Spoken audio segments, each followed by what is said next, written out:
Yes, indeed you are, and what a great day it is to be here. The one and only Jamie Laval is joining us here Hello. in the Sunlit Room. Jamie, thanks for making time for us today. My pleasure.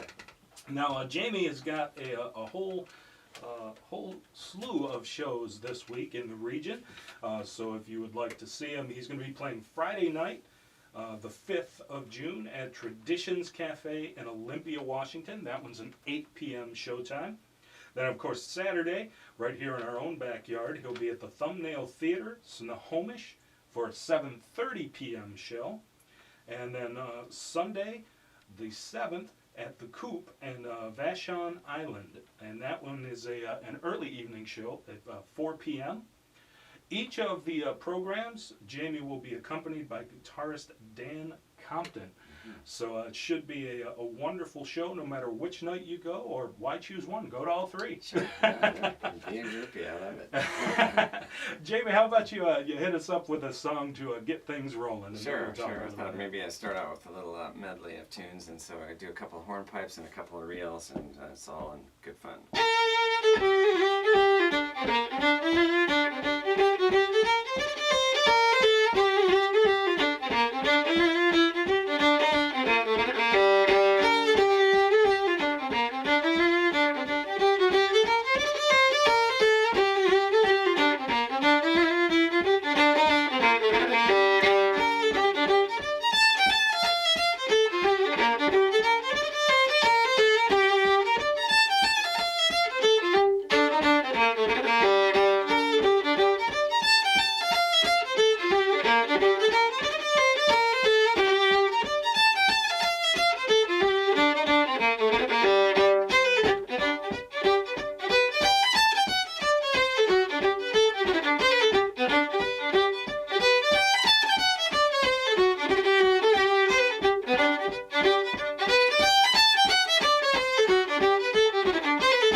Ladies and gentlemen, Jamie Laval live in the Sunlit Room. That was incredible. Thanks, man.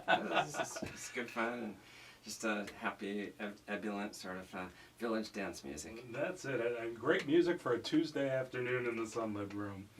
All right, now Jamie, as I said, is going to be playing 3 shows in the region this week, including a Saturday night show at the Thumbnail Theater, along with guitarist Dan Compton. How did you meet and come to play with Dan?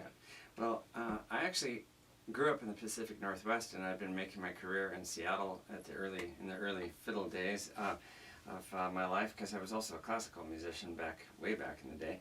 But I thought I'd make a little bit of a change of pace, and I moved down to Portland for about 6 months, and a couple days after I moved down, I got an email from Dan, whom I'd sort of heard of, but because he's a really prominent Irish musician. He sent me an email, like, hey man, welcome to town, it's great, let's get together and play tunes, it's really fantastic to have, another good Irish musician in town. So, and we never actually made that happen before I ended up moving to North Carolina. But then, fast forward a few years, then I was down in Yachats, Oregon playing a festival, and Dan was on the same festival with another fiddler. And that's when I heard his guitar work, and I was like, oh my goodness, what have I been missing? It was like really incredible. And I thought, man, alive, that would have been enough to keep me in Portland for sure. He is absolutely stunning. Yeah, I mean, just like, he's got the power, but he's just got all kinds of delicacy and harmonic colors. It's just really, he's the bomb, And so I came up to him at the festival and I said, hey, can we try some music together? It's just, you're terrific. And so it was a perfect fit, we kind of hit it off right away. And so then each time now that I've been coming back to the Northwest from North Carolina, he's my go-to guy for a backup player. Now, when you do play one of these shows with him, do you play differently when you have someone accompanying you? Yes, it's actually quite a well thought out question, because absolutely. I mean, the tradition is to play just melody with no accompaniment at all. I mean, It existed for hundreds of years in just that manner. It was either a fiddle, or it was a bagpipe, or it was singing. That was kind of it, or maybe, like a tin whistle. And no backup. And so then the idea of guitar is relatively modern, really. So when I play by myself, which I do actually quite often, I kind of have it in a sort of a more improvisational way. Not that I improvise the tune itself, because I play the tunes the way the tunes go. It's been done that way for hundreds of years, and it's not really like the bluegrass tradition where you would actually leave the melody altogether and just improvise a complete solo. You play the tune the way the tune goes. But the improvisational aspect is how tunes are put together in medleys. And so when I'm by myself and I'm doing a gig, I don't need to kind of alert anyone else to what I'm about to do. So I can have a flight of fancy where I'll switch into a totally different tune and then back again, or I'll play a few times on a tune and then onto another tune. I'll change the tempo. I'll do quite a bit that just kind of I'm following my gut. Whereas with Dan, it's much better to be organized, because it's like you're roaring away with all these busy, crazy fast things, and it's hard to be communicating on the fly, go to the key of B flat, or it's like there's not really time to do that. So you kind of have to have a set arrangement, and that has its own beauty in a way, because then each night of the show, then you can refine it and find new, surprising little turns of phrase that you hadn't thought of before, that you can still follow the arrangement, but you can kind of just bring little details into it, following the same form each night. So they both have their advantages, but definitely I keep it pretty organized when I'm with Dan. Now, along those same lines, I was wondering, does your own mood on a given night affect the way the song is played? Well, absolutely. And I mean, I think in a perfect world, I prefer it where you practice diligently. You do all the preparation before you even think about getting onto the stage. Sure. And the idea of practicing it is so that you can just deliver it on command, no matter what your mood is, no matter if the sound PA is a problem, or it doesn't matter if you didn't have enough sleep that night, or whatever that, you know, you had an altercation with somebody, or, you know, whatever it might be, that it doesn't matter, because you can just press the button and rely that on command you're going to be able to deliver that thing. And you can actually practice in the emotion that goes with the music, because like you understand like what creates emotional effects. I mean, you've got volume, you've got color changes, you've got tempo, you've got the way you sort of like taper notes and all sorts of things that are useful musical tools to evoke emotion. So you can actually practice all those in, like, oh, I want to make sure to get kind of into a melancholy sort of you know, mind space in this part of the tune, and then open it up into kind of a reconciliatory, joyous thing in this part of the tune. So you can practice those things in, and therefore you don't really necessarily have to be in that mood when you're on the stage. You just kind of go through, you press the button and you just go through. But in a perfect world, then you'd blend. You'd actually you'd have it practiced, and then on top of that, then you would also get in the mood. So kind of like it sort of, yeah, it sweetens it up and just adds that extra bit of sincerity. Now, when you play these live shows, when you're out on the road, do you record them, and are you able to listen back to them for enjoyment, or are you super critical of yourself when you listen? You know, I wish I weren't so critical, because I could actually learn a lot by just going back. So the earlier part of my career, I did that to some degree, because a lot of the sound engineers will just hand you a burned CD at the end of the show. Right. Thanks a lot, man. You know, I don't know if I'll ever listen to it, but in the early part of my career, we'd be in the band vehicle, you know, with the, you know, listening to last night's show and discussing, well, how's it going? What do we want to do differently? That kind of thing. But I just get so flummoxed when I hear myself, because there's a certain way that you play live, which has more abandon, and you don't really worry as much about the minutiae of perfection. Right. You know, you're going for the kind of way you said, spirit and the feeling sure, of it, the spirit, the mood, and so then you can evoke that without necessarily being absolutely diamond perfect. You know, sure. And then the problem is, then when you listen back, you don't, you know, since the mood thing, you're only hearing the notes, and you're like, oh, how did I miss that again, or something. So then I end up beating myself up so badly that it just kind of like, it assaults my ego too badly. You know? But once in a while, I thought it was a pretty good show, and I'll pull that recording aside and then excerpt certain bits of it that then later I can actually use for, like if I'm meeting with another guitar player and he doesn't know the arrangements, I can give him that sample, and we kind of like listen and talk about it. So it has, you know, it does have some uses to record live. And as long as you don't spend too much time listening to it and make yourself crazy, right? Exactly. Yeah. Well, how about we get into another song? Oh, sure, absolutely. Okay. Well, I love these tunes. They're a little bit on the slower side, and they're really kind of catchy. They're called 6/8 marches, and it's a bagpipe type of number. So you have drums and bagpipe, but it's not like marching into battle. Go, charge! It's more like kind of sauntering home. Hey, pretty good day out in the battlefront. Let's go for a pint. You know, so they're kind of easygoing marches, but I think they're really beautiful.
Sunlit Room. I just love watching and Listen. listening to you play. They're sweet. They're not terribly fast tunes, but there's just something that's kind of sweet and compelling about them. Yeah, they're very. They're joyous, but not overly so. It's just kind of like you said. You know, it's been a good day. Let's celebrate. But the celebration hasn't quite started yet. Right. Sure. That's yeah. beautiful. Yeah, thank you. Now, as I was preparing for your second visit here to the Sunlit Room, I went back to the website. And by the way, ladies and gentlemen, it is jamielaval.com. And if you are a fan of Scottish music at all, you need to visit the website. There's so much great information there. But I was reading your blog and I saw that unfortunately your musical mentor and teacher, Sidney Humphreys, passed away earlier this year. Right. And I was wondering if you'd just say a few words of how important it was to have a teacher and a mentor to help you as you went along and tried to find your way in this crazy music world. Sure, absolutely. Well, I'm always happy to talk about my musical education. I actually left high school a year early to go up to Victoria to study at the Victoria Conservatory of Music, which at the time was at Craig Derrick Castle. It's since been moved to a large church, but it was a very atmospheric place to study. It was a little bit like Hogwarts school, you know, it's like turrets and balconies and stairways, and it was really neat. Way to draw in the younger audience. I like that. Yeah. No, that was just, I was 17 and never left Yakima, and so it made quite an impression, that kind of atmosphere. And I used to get there at 6 o'clock in the morning, and it was all dark and spooky, and it was really, no one else was there. Mr. Humphreys, when you study really seriously classical music, it's not like you just sort of show up for a lesson and then leave, or you go to a class and learn what you're supposed to know. It's like you really make it a lifestyle, you know. And so it was my life up there in Victoria for 6 or 7 years working with Mr. Humphreys. He was one of the few teachers I've had that really sort of embeds the musical phrasing and emotion and the sort of the bigger picture stuff with the mechanics of playing the violin. So like you get the how to do it as well as the what to do, which is not true of every teacher. You know, that so often they'll be like, oh, make it sound like the clouds, you know, but they don't tell you mechanically what needs to happen with your arms and limbs and body to make those sounds, you know.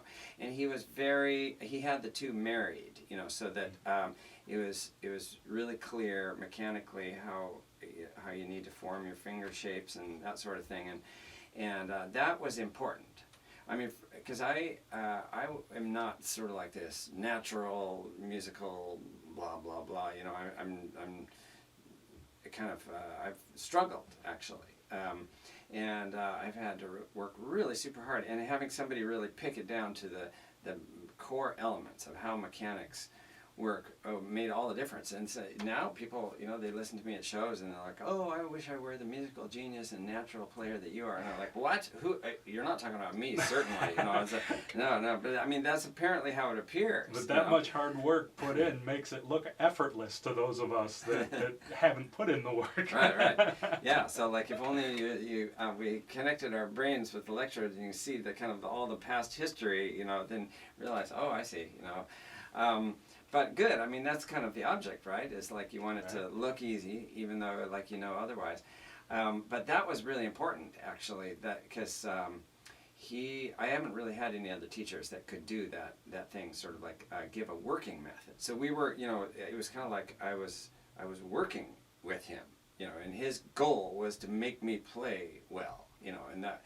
So he really got behind me, you know, and then I got really into the whole mindset of it. Now he had other really good students, and many of them are off doing concertmaster positions in big orchestras and that kind of thing. Right. I was among the few, maybe not the very only one, but among the few that went a non-classical track eventually. I did actually the classical thing for a long time because that's sort of what you're trained to do.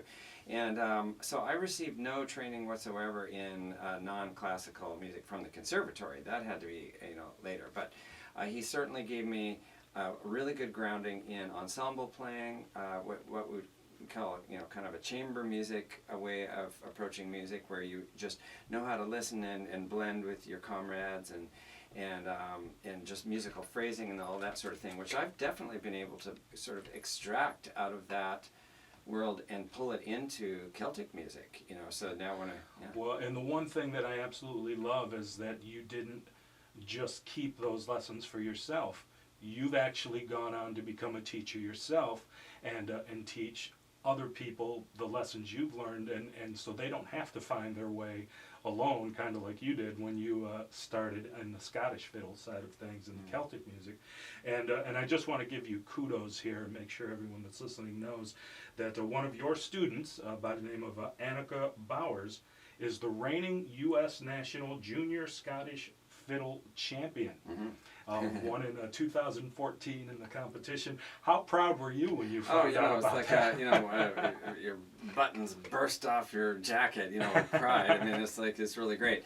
And I actually felt really good about that because she's actually not the first. I've had the previous really fantastic student also went on and won that 3 times in the senior level, and then went to Scotland and won the Worlds. And so you know, it's really splendid. And then to see it happen, so that the first time it happened, you know, you wonder, well, maybe they were just so great anyway that it wasn't about my teaching, you know. But then when it starts happening repeatedly, then maybe I am contributing. You gotta have a little something to do with it, a little something. That's absolutely fantastic, and thanks to the miracle of modern technology, and you know, in a lot of ways, I'm one of those guys that, you know, I'm a caveman and I rail against the modern technology, but it's also fantastic in that, you know, from your home in the Carolinas, you can teach people all over the world via Skype and those other types of media that makes it available. So it's fantastic that, you know, you make the time to do this and make sure the traditions are going to live on long past you and my lifetime. There'll still be people that not only are doing it, but doing it right and for the right reasons. So on behalf of Celtic music fans everywhere, thank you for doing that, for going out and making sure those lessons stay learned. You're most welcome. Let's see, we are running out of time. We've been just about half an hour already, and there's no way I'm letting you out of here without one more song. Sure, so. Happy to do it, and then maybe we can do this again sometime. It'd be fun to continue. I hope so. Before you start that last song, let me just make sure everyone knows you are listening to 90.7 KSER Everett, 89.9 KXIR in Freeland, independent public radio for the North Puget Sound, with the one and only Jamie Laval right here in the Sunlit Room.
last time. Jamie Laval in the Sunlit Room. I have such a good time listening to you play. I'm bouncing around in my chair, and I have to keep reminding myself there's a camera right next to me. I have to be careful not to knock it off its I marks. saw you sweating quite a lot there. That was great. I can't help it. I just love it. Jamie Laval, Friday night, Traditions Cafe in Olympia. 8 p.m. showtime Saturday, the Thumbnail Theater, it's Snohomish, 7:30 p.m. showtime, and then Sunday it's the Coop on Vashon Island, 4 p.m. start time for that show. If you need any more information, you can go to jamielaval.com, that's JAMIELAVAL.com.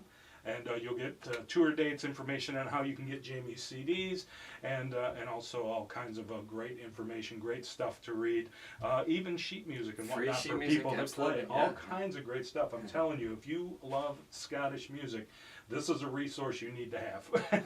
and again, thank you for taking the time to put together such a comprehensive website that has so many different options for people to check out. My pleasure.